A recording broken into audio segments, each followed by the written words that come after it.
Defense News. It's proudly sponsored by Navy Federal Credit Union. If you're a member of our nation's armed forces, the Department of Defense, or if your family is, we'd be proud to serve you too. On this episode of Defense News Weekly, we hit the Modern Day Marine Conference in Washington, D.C. From an advanced lightweight grenade launcher to heavy-duty ground mobility vehicles, we bring you the best from the show floor. Coming to you from the nation's capital, it's the latest in news and analysis, from the Pentagon to the platoon, here on Defense News Weekly.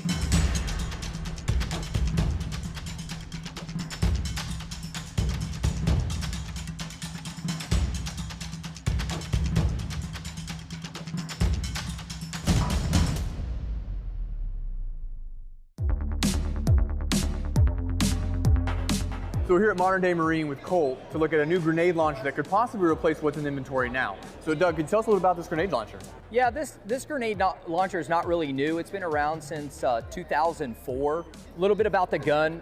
It's half the weight of a Mark 19, so just the gun alone weighs 39 pounds. The whole system, as you see it with the fire control, is less weight than a Mark 19. Some of the features of this gun that are a little bit different from the Mark 19 and what I would consider an improvement, first is it's actually shot from a closed bolt position. What's good about that is you get more accuracy and less dispersion. The other thing I really like about this system too is when you charge this system, it's 55 pounds to charge it, okay? So a Mark 19 is 100 pounds, it's both hands. This is one hand, 55 pounds. Another good feature about this though is that the bolt has a ratchet system. So the bolt will not go forward prematurely like a Mark 19 and give you a jam, right? So let me show you. So as I go to pull this, if I didn't get a full charge, it stops the bolt in different positions, right? It's got a ratchet system. But once I get all the way back, it's in forward. The other thing that's good about this gun from a safety aspect is there's no headspace and timing needed. Okay, unlike the Mark 19. Another feature is if the barrel is not put in correctly, the gun will not fire. You have to lock it in, it actually connects up and then it's ready to go. You can't put the gun incorrectly or the back plate won't go on. If you get a runaway gun, all you gotta do is open up the feed tray cover and the rounds will drop out and it stops. Another feature, no parts to take off the barrel or to break it down. So if you need to field strip it, you don't need to have any kind of tools to do that. So that's a big improvement as well. Same thing as a Mark 19, you can charge it twice by putting one round to the outside, or you can put it directly on the top of the bolt face and pull it back and just one charge and now you're ready to go. It's got a hydraulic buffer. It reduces your recoil by like 30%. This is the LVS2. It actually was designed for the Mark 47. This has a laser rangefinder. It also has the different ammos that you can shoot in the gun. So it already has the ballistic data. Once you laser target, you can add windage and stuff like that to kind of give it, make you more accurate to send the first round down and put it on target. So that's really good. You have the day camera, but you can also go to thermal, right? So we can just rotate the thermal. So you laze the target, it's hard to see here, but when you laze this target, you're lasing it with this circle. As soon as you do that, it's going to allow this reticle to jump. And all you have to do now that you have your ballistic solution, you just move it over, put it on the target and fire it. The other thing that this does too is it has a super elevation. So if I'm on a target and it's super elevated, I'm at like, let's just say 1,500 meters, and my barrel's like this, now I can't see the target. With this fire control system, I can hit the super elevation button and bring my reticle back down while still being on the target, right? It rotates the camera. So now I can see it and now I can shoot it by just pushing the button and rotating it down to get it on target. The whole system was designed to be man-portable, really truly man-portable. Reducing soldier load is always important, right? Being more mobile, being able to move faster, it just makes you more lethal at the end of the day. And with this, with the fire control, you're getting first rounds on target a lot quicker, right? It's a lot more accurate during, perfect conditions. You could literally laze the target and drop one round into like a 12 by 12 square, right? So as you reach distances, obviously it becomes a little bit more challenging. 40 millimeter is not the most inherent accurate round, You know, having all these capabilities put into the system makes it really lethal on the battlefield. You can also shoot airburst capability in this gun as well. Counter-drone, It's counter-defilade, right, is what most people were using this for. So the Mark 47 is the only gun that has in-barreling airburst capability. So there are some other systems where it's times the round outside, like RF, IR, but the Mark 47 is the only gun that can do it in barrel. Now, what's good about in barreling is it can't be jammed anyway by smoke, dust, sand, any of that, because everything's timed inside. So if I was going to shoot airburst technology and use an airburst round, the theory behind it is affecting troops in defilade, right? So troops in defilade. So what I would do is I would laze the berm, right? And once I get to laze to the berm, I can add 2 meters, right? So I'd laze the berm, add 2 meters, and just put it above the berm. And so as it crosses the berm, now it's comes over the top and explodes. A better way to kind of understand it too would be like in a building, right? So you're taking fires from a building, whatever, you know, something like that. If you need to do, you know, actual, you know, effect inside the building, you just laze the base, you know, of the window, and then add 3 meters. So you bring it up, add 3 meters, and it'll drop in. You time it into it. Yeah. Thanks. Well, this has all been extremely informative, and a whole lot of advancements off the Mark 19 I used to shoot when I was in the Marine Corps 20 odd years ago. I appreciate you taking time to explain all these features to us. Yeah, man, absolutely. Thank you so much. Appreciate it. Yeah.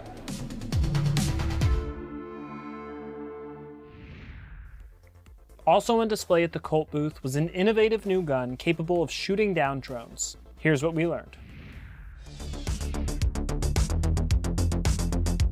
Here at Modern Day Marine with Tom and Colt, we're going to talk about the Precision Grenadier system.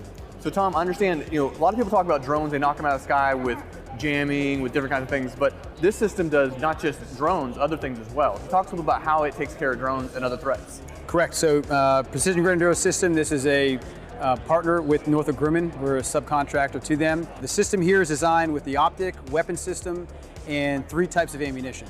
We have the training ammunition, the high explosive airburst ammunition, and the proximity ammunition, all produced by Northrop Grumman. So the primary focus of the PGS system here is anti-defilade.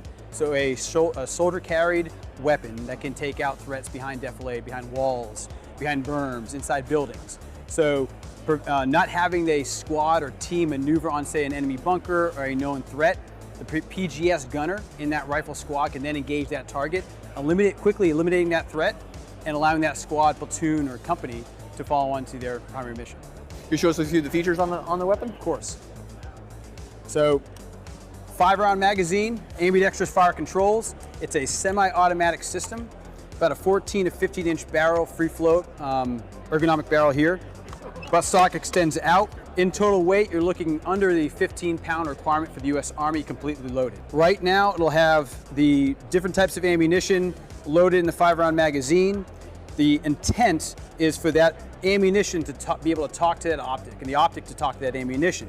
So when employed, when that soldier is employing this weapon system in battle, they can engage targets behind defilade, and in some cases, with changing out of the magazine or ammunition, via a counter-drone type solution. And the ability to do some short-range counter-drone as well. I guess you don't have to carry another system. You can have something kind of in your pocket to do both. Correct. So the idea is that the operator, the soldier, will carry several different types of magazines filled with high explosive airburst ammunition or proximity rounds, and based on that threat and mission set, they'll be able to react appropriately. So I'm a bit of a gun guy. So what caliber is this, and what effects can I see come out of some of these different rounds coming out of the barrel?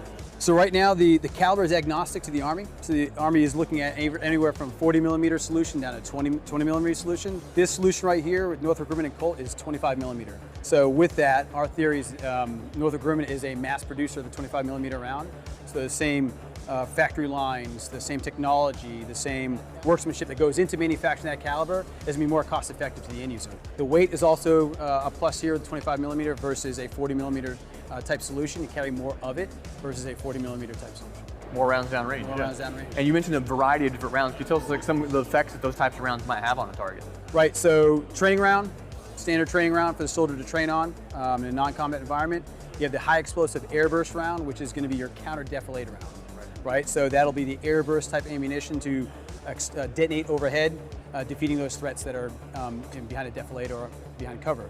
The proximity round is where you get into the detonation of that high explosive round in proximity to a small UAS. And the Army is the main mover on this right now. Have you seen any interest from foreign companies or from Special Operations or the Marine Corps yet? We've seen some interest in the Marine Corps. They do have a counter-drone type shotgun capability they're looking at right now. We've seen interest from the U.S. Air Force, Army, SOCOM, and some of the Five Eyes partner nations.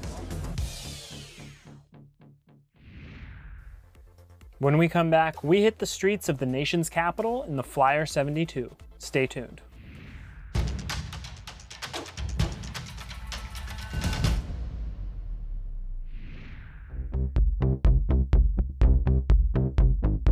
Hi, I'm here at the Flyer Defense booth at Modern Day Marine Expo. Robert, you're going to talk to us a little bit about the Flyer 72. Absolutely. Yeah, tell me what we're looking at here. Yeah, so this is the Flyer 72, first fielded in about 2015 to U.S. Special Operations Command.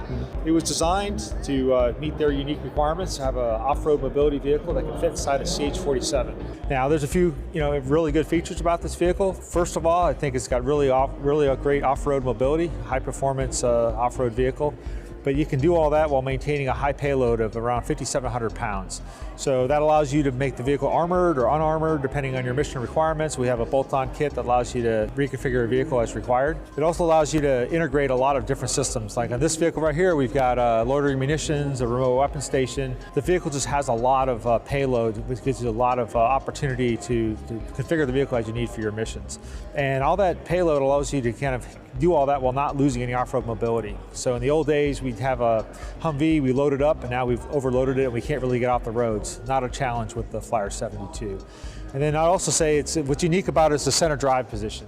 You notice the driver's just in the middle, not in the right or left. What it does for you, gives the driver better situational awareness as he's driving off-road. It also allows him not to worry about his security right and left because he's got soldiers, Marines, colleagues providing that support for him. And really from a safety perspective. So if you have a regular vehicle and the driver's got a problem, it's a real challenge to try to get the driver out of the driver compartment and replace him or something like that. But the assistant or the driver or the vehicle commander right here just can reach over, can reach all the controls. So if there's something with the vehicle, you never really lose control of the vehicle. So that position allows you that safety as well. So whether it's the vehicle safety performance, it's the payload, and it's really the off-road mobility that I think make this vehicle stand out. Well, you mentioned the counter-drone capability. I'm curious about the power capabilities of the vehicle. Obviously, that's a really important part now is charging devices, putting output, hooking in new things that are going to be coming online later. Look at what the power requirements that this thing can achieve. Yeah, so this vehicle's got both a 12-volt system for the automotive compartments and also a 24-volt system for any things you want to add on, accessories. It powers an HVAC system that allows you to work in extreme cold and extreme hot conditions. The vehicle's fielded operationally United Arab Emirates, so dealing with those very hot conditions out there. We talked about the sizes, the 60 and the 72, yeah. But I imagine there's multiple variants. I mean, it's kind of modular way you can put this together. So really it's a very modular vehicle. The turret is designed to fold into the vehicle so it can still meet the height requirements that go inside a CH-47. We can configure the vehicle as the customer needs it to be configured. Absolutely. Well, given your experience in my own as a Marine veteran, we've been around a lot of Humvees, right? Right, absolutely. So, and you mentioned the off-road problems with a Humvee when it's overloaded. Yeah. What are the things about this that make it stand out from the legacy Humvee? So a couple things. One is just when I sit in it, just so much more comfortable. The Humvee, you're kind of boxed in, and so you can't stretch your legs, and so by the time you get out to execute a mission after a long road march, you're in no shape, right? This one, a little more room, I can breathe, I feel like I can stretch my legs a little bit, but it's really the ride quality. It's the air suspension on this.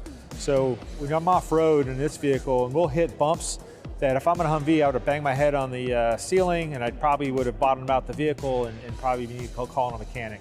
This vehicle will absorb those bumps, and you will hardly feel them. And so it just allows you to have a more comfortable ride and more extreme terrain than we were able to achieve in the Humvee. So what are some of the next steps you see for this vehicle moving forward, or even any potential new variants or changes? Hopefully we'd like to kind of, get into the Marine Corps space, maybe go through the warfighting lab, maybe participate in some of their exercises and experiments and just really see what this vehicle is capable of. We're going to be taking this vehicle down to Camp Lejeune, doing a demonstration for the Fleet Marine Force down there. Hopefully the user community sees the capability out there and they can generate some demand signal as well. But yeah, we just want to look for opportunities to introduce this to the Marine Corps. Like I said, we've got a long history of success with Special Operations Command. And we think that capability would really benefit the Marine Corps as it wants to be a expeditionary, lightweight, coming off the MLRs in the Pacific, off of medium weight ships, off of 53s and C-130s and V-22s.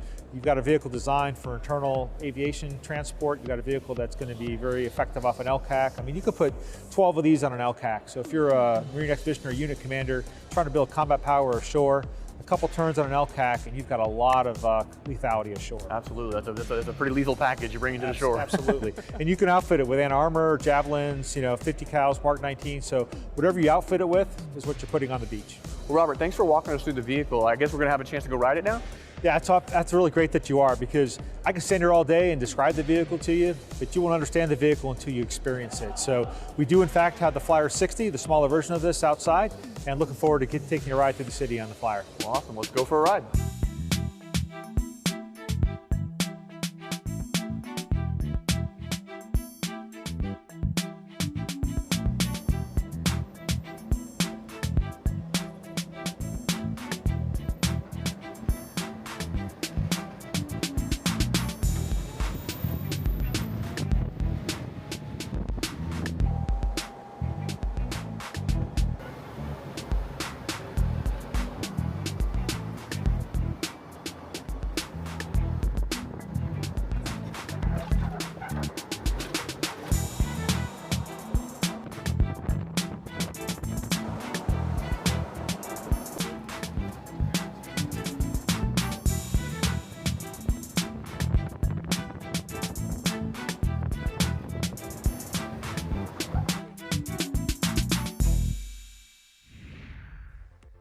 When we return, our financial expert is back with advice to protect your small business from cyber attacks.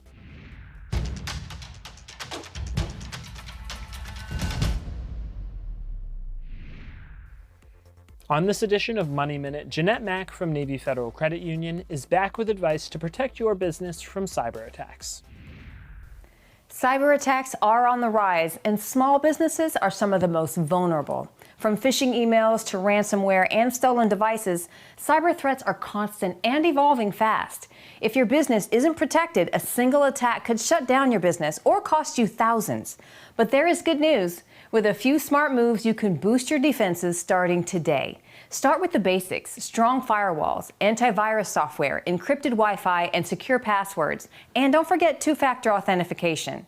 Back up your data regularly and restrict admin access to key team members only. Training your employees is just as important. One wrong click can open the doors for an attack, so spread the word on cyber safety. No clicking on links in emails and texts, log off devices when not in use, and test your employees' awareness of fraud prevention to build vigilance. Then create an incident response plan so everyone knows what to do if something goes wrong. And don't get complacent. Review your defenses and update them regularly. Cybersecurity isn't just an IT issue, it's a business survival strategy. If you stay knowledgeable and stay ready, you can and will stay protected. To get more coverage of military and defense topics, hop in that Humvee and drive on over to militarytimes.com and defensenews.com. And to be the most up-to-date grunt in the Marines, sign up for our early bird brief, compiled each morning bringing you the most recent headlines. And if social media is how you collect open source intelligence, follow us on YouTube, Facebook, Instagram, and X. And for you Gen Z troops, we're on TikTok, so go find us there as well. When we come back, a look at 2 all-terrain vehicles from Polaris. Don't go away.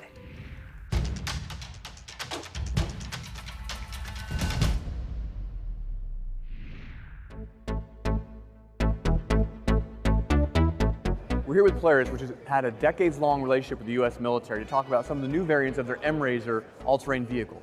John, can you tell us a little about the Alpha over here? Absolutely. So what we've got here today is the new M-Razor Alpha base model, which incorporates a 1 kilowatt, 24 volt export power capability in conjunction with a common connector added to the DC to DC bracket. So what it gives us is additional capability to install multiple payloads really easy for the user, whether it's charging batteries or like what we've got on this vehicle here today, which is the 3ME Edge Volt, which is a jerry can sized silent watch capability. So it's powering the Teledyne FLIR 280 on the display today. So no external shore power being added to the vehicle. It's running right off of the battery pack. So that gives the user a bunch of different capabilities. They can be charging that while the vehicle's operating. And then if they need to go into a silent watch configuration, vehicle shuts down, battery pack takes over. It's a seamless transition for the user. What are some of the features of the all-terrain version of this vehicle, the fact that this can go kind of wherever it needs to go? Super awesome capabilities on this platform. It's a 32-inch tire, 60-inch wide vehicle, fits inside of a V22, CH47, 53, multiple ways of transportation configuration, maintains 12 inches of ground clearance. So when you've got your 2,000 pounds of payload that it's capable of carrying, you can bring that ground clearance back up to 12 inches and be able to maintain excellent off-road maneuverability. Also with it, you've got the 1.5 liter turbo diesel engine with an 8-speed automatic transmission. It gives you the low speed torque that you need for climbing obstacles, rock climbs, hill climbs, descents, and then it's got the higher top speed, so you can get up to that 62 miles an hour for more of those ground maneuvers. And we're standing next to another variant, looks a little bit different, Yep. but has maybe a couple different capabilities. Can you tell us about what we're looking at over here? Absolutely, so what we've got here is the MRZR Alpha 6x6. Commonality between this platform and the one behind me is somewhere between 80 and 90% of common parts. So we added an additional axle on the rear, 2 seats of passenger carrying capability, and a total of 3,600 pounds of payload. All things, half shafts, wheel bearings, shocks, springs, etc. are all the same from this platform to the one behind me. Adding that third axle adds a bunch of payload carrying capability. You can put 3,000 pounds just on the deck of this platform and still maintain all the same transportability, off-road maneuverability capabilities of the vehicle behind me. We talk about payload. What are we looking at here, and what else could you put on this with this 3,000 pound capacity? Yeah, so this is the Northrop Grumman Jackal system, so it's a loitering munitions that can be shot off of this platform, but this gives you a capability of adding much heavier payload. So you got 600 pounds of payload capacity on the deck on the platform behind me. This opens us up to many different weapon systems, tactical air ground refueling systems, etc. All can be bolted onto this kit. Systems that were already 2-truck systems can now potentially be integrated into a single system on this vehicle here. More payload capacity, a little bit, maybe even more robustness in off-road with the additional tires added there. Yep. And obviously heavier loads you can carry. For sure, yeah. The third axle actually makes off-road maneuverability even better than what's behind me here. You get the benefits of the long wheelbase and the short wheelbase. So when you're talking about technical climbing capability, you've always got tires on the ground. You never really risk high centering the platform or getting yourself hung up on a rock. You have the ability to always have a tire touching something. So from a capability of climbing grades and inclines, it's really impressive. It's quite the billy goat. The sky's the limit as we start adding exportable power capabilities to the platform, getting into that 5 kilowatt variant, which isn't here with us today, but we have a variant that can export 5 kilowatts of 24 volt power. So now you get into higher energy systems that can be added to this platform. And with the payload capacities, it really opens up the breadth of things that can be added to it. Well, that's all we have time for in this episode. Thanks for joining us, and we'll see you next week.